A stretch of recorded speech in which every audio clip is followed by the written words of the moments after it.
nitwa Oswald Mutuyeyezu ndi umunyamakuru bafite ubutumwa burebana no guhangana n'icyaha cyo gusambanya abana bagomba kuvukira mu muryango ubarinda umuryango batikanga bagakura mu bwisanzure n'ubwidagadure bwuzuye si imishwi bahore bikanga za kagoma n'uduca.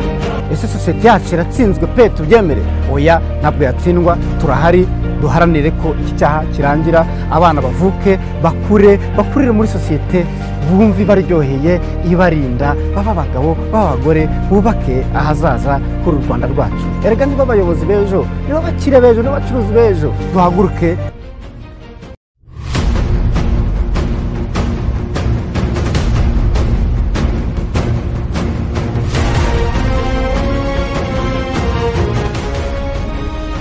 Rwanda rumaze kugenda rutera imbere mu bikorwa bimwe na bimwe, ibikorwa by'iterambere ry'ubuzima bwa muntu, ibikorwa remezo kandi bigaragarira amaso, haba imihanda, ibikorwa kandi bya communication harimo n'itangazamakuru, amaradiyo yagiye yiyongera umunsi ku munsi ndetse n'amateleviziyo, hari n'ibindi bitangazamakuru kandi byandika n'ibivuga bikorera ku mbuga nkoranyambaga cyangwa se murandasi. Ibyo byose kandi kugira ngo bigerweho nuko ababikora aribo abanyamakuru bagenda bazamura impano zabo umunsi ku munsi. Hari ibitangazamakuru byagiye bikomera cyane kubera umunyamakuru runaka, kubera ikiganiro runaka gica kuri iryo gitangazamakuru. Rero yigeze kurega radio yakoreraga arayitsinda umunyamakuru Mutuyeyezu Oswald Akimu. Ese uyu munyamakuru ukunda kuvuga cyane, akagira kuvuga kandi avugisha ukuri n'imbaraga nyinshi cyane, ubundi Oswald Akimu ni muntu ki?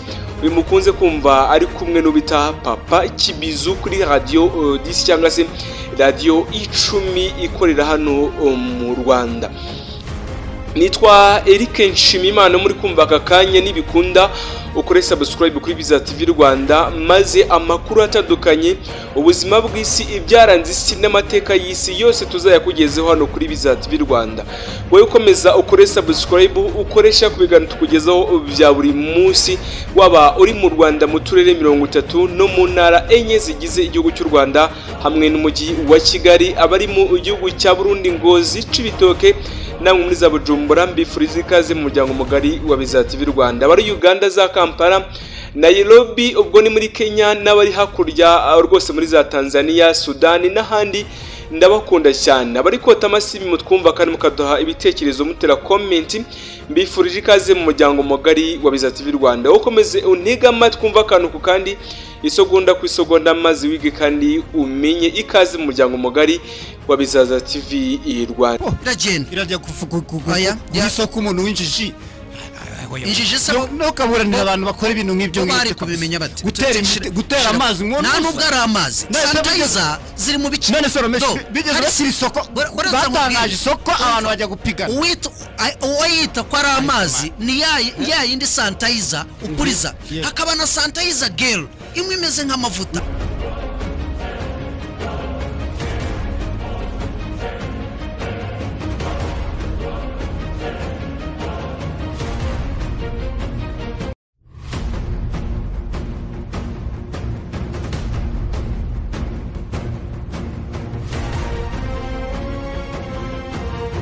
Yigeze kurega rero radio yakoreraga arayitsinda rwose kubera ibikorwa yagiye akora kuri radio.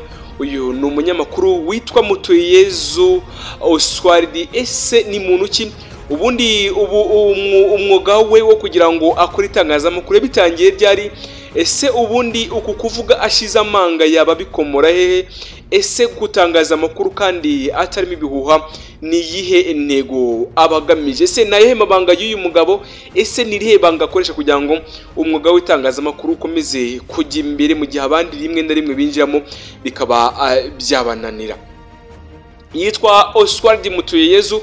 uzwi ku izina rya Oscar Kim yavukiye mu karere ka Rulindo, ubwo ni mu ntara y'amajyaruguru. Kanisuriza kandi abantu bari mu karere ka Gakenke, abari Musanze, abari Gicumbi, abari Rulindo nyirizina, mwese mbifurije ikaze. Se wa muco wanyu muracyawufite? Ese bya bikorwa kwa kubyina ikinimba mubyina neza cyane muracyabikora? Ni umuco ukunda hariya kugaragara hariya mu majyaruguru. Uyu mugabo rero avuka mu karere ka Rulindo, avuga kandi mu muryango w'abana 8, we akaba ari umwana wa 7. Oswald rero Oscar Kim yatangiye gukunda ibya radio kuva ari umwana, kuko ku myaka 8 gusa yabashaga kubara inkuru z'ibyo yumvise kuri radio runaka. Ageze mu cyiciro rusange rero cyayisumbuye yaje gushinga radio yabwiraga abanyeshuri amakuru yabaga agezweho, akaba kandi yarashyikizwaga cyane n'abanyeshuri cyane, bagakunda ibiganiro akunda kuba agiza. Uyu mugabo rero cyangwa se umunyamakuru ukomeye cyane ngo burya bakundaga ibiryo, nubwo we yivugiye ko kurya bidapfa kumutwarira umwanya mu buzima bwe. Umunsi umwe rero utangaza amakuru y'ibyabaga byabereye mu kigo, yihaye ibyo kuvuganira abanyeshuri bari barajwe hanze n'ushinzwe imyitwarire ndetse na discipline mu kigo rwose, kuko yari yafashije yari yatumye abanyeshuri bari babashije kuba basakuriza abandi banyeshuri mu gihe abandi baraho bararaga bari kuryama bari kuruhuka, maze abanyeshuri barasakuriza. Nibwo umuyobozi wari ushinzwe discipline cyangwa se imyitwarire y'abanyeshuri aza kuba yabaraza hanze. Uyu mugore yaje gukora iyi nkuru iramamara cyane mu kigo, ubwo yumvikana avuganira abanyeshuri, bituma bamwe mu bayobozi b'ikigo bamwijundika, banamuha igihano cyo gukora isuku y'ubwiherero igihe kingana n'icyumweru cyose. Oscar Kim rero ageze mu cyiciro cya 2 cy'amashuri yisumbuye mu Inderabarezi, yisanze mu banyeshuri 5 babonye buruse, kandi ku kigo hari amashuri 8 ndetse y'uwa 6 yarakomeye cyane. Mu mwaka wa 2006 nibwo rero yagiye kwiga iruhande mu cyahoze ari Kaminuza Nkuru y'u Rwanda mu ishami ry'itangazamakuru ndetse n'itumanaho, ubu ni muri University of Rwanda. Ni kaminuza ubu ngubu ikorera yari ifite icyicaro hariya mu majyepfo, ubwo ni mu karere ka Huye. Abantu bari mu majyepfo i Huye mbifurije ibihe byiza, abari za Nyanza, abari Nyamagabe, Nyaruguru, mwese ndabakunda cyane. Namwe muri wa muco mwiza w'Inyanza mbifurije ikaze, umuco mwiza mukunda kubyina injyana nziza kandi mukaririmba neza bitewe n'umuco mwarazwe n'ibwami. Abari za Busasamana mwakundaga gusasira Imana y'u Rwagasabo, ubwo yirwaga handi gataha i Rwanda n'ahandi bayisasiraga usibye hariya muri za Busasamana. Byasabwaga rero kwiga imyaka 2 umunyeshuri yiga itangazamakuru ndetse n'itumanaho, ariko umunyeshuri yagera mu mwaka wa 3 agahitamo gukomeza kimwe. We rero uyu mugabo yahisemo gukomeza itumanaho kuko niwe nicyo yiyumvagamo kugira ngo akomeze mu mwuga we yari yatangiye. Mu mwaka wa 2010 Oscar Kim yaramaze kubona impamyabumenyi y'icyiciro cya 2 cya kaminuza. Mu mwaka wa 2013 yagiye gushaka masters muri development studies, nyuma kandi y'umwaka umwe uyu mugabo arayibona, n'umuhanga cyane. Mu mwaka wa 2007 Gashyantare nibo yinjiye muri studio za radio ya Kaminuza y'u Rwanda yitwaga Radio Salus. Icyo gihe yakiriwe n'umunyamakuru witwa Alex Namahoro. Uyu munyamakuru nawe muramuzi ubwo yakoraga igitangazamakuru cya Radio Rwanda. Uyu munyamakuru Alex Namahoro muramuzi, nawe n'umunyamakuru ukomeye cyane.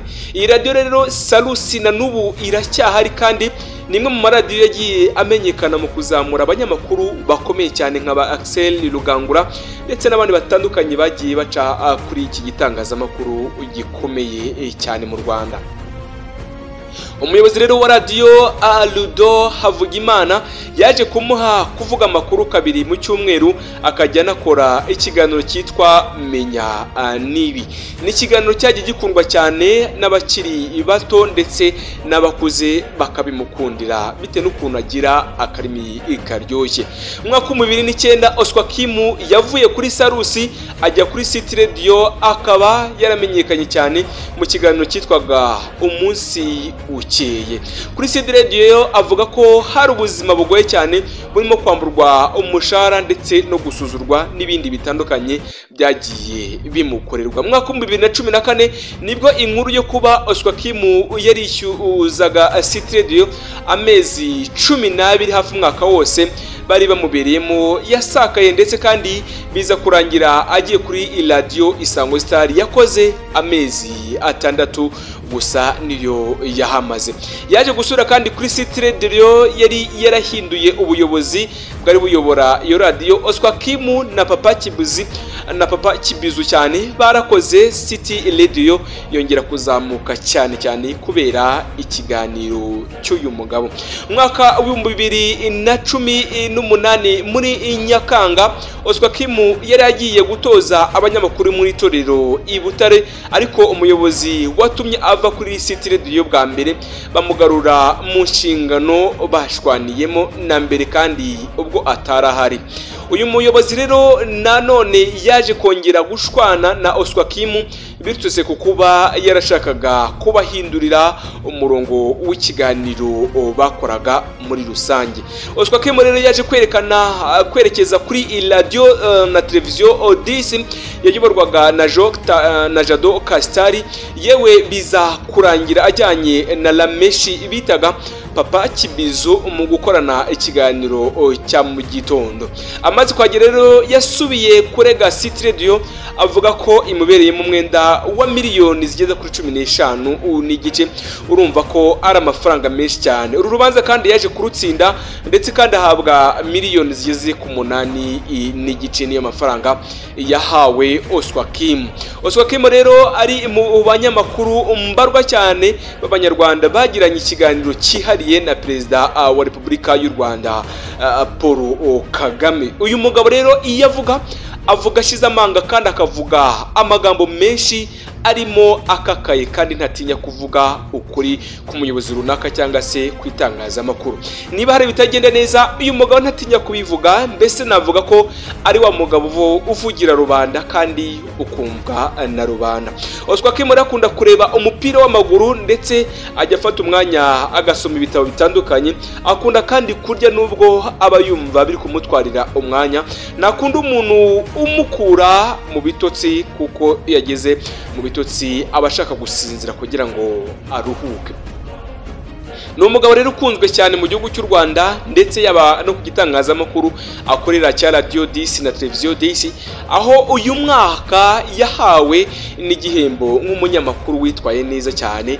Arahembwa bitewe n'inkuru agiye akora zo kuvuganira rubanda. Akunda kwibanda ku nkuru zitandukanye, inkuru z'ibigo by'amashuri na za kaminuza, inkuru kandi z'imibereho y'abanyeshuri mu bigo bitandukanye.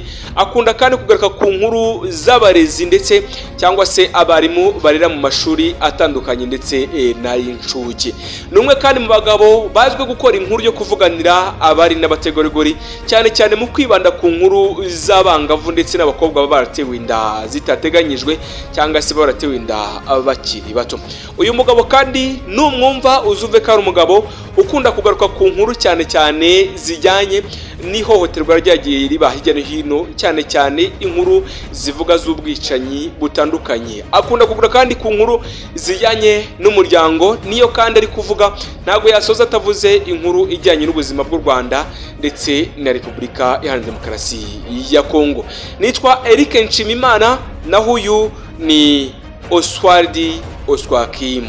Uyu munyamakuru arakomeye cyane. Komeza ukore subscribe, ukoreshe ku biganiro tukugezaho byacu bya buri munsi. Nibikunda na indi neguza na ubutaha.